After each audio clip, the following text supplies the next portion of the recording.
407 years ago, our fathers brought forth on this continent a new nation, conceived in liberty and dedicated to the proposition that all men are created equal. Now we are engaged in a great civil war, testing whether that nation, or any nation so conceived and so dedicated, can long endure. We are met on a great battlefield of that war. We have come to dedicate a portion of that field as a final resting place for those who here gave their lives that that nation might live. It is altogether fitting and proper that we should do this.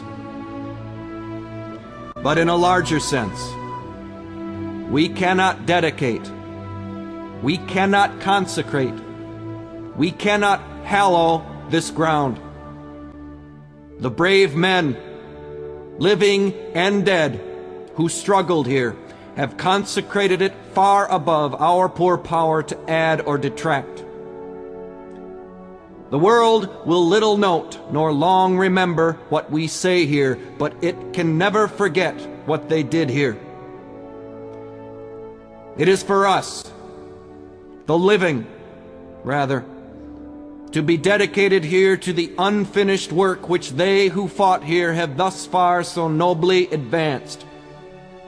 It is rather for us to be here, dedicated to the great task remaining before us, that from these honored dead we take increased devotion to that cause for which they gave the last full measure of devotion.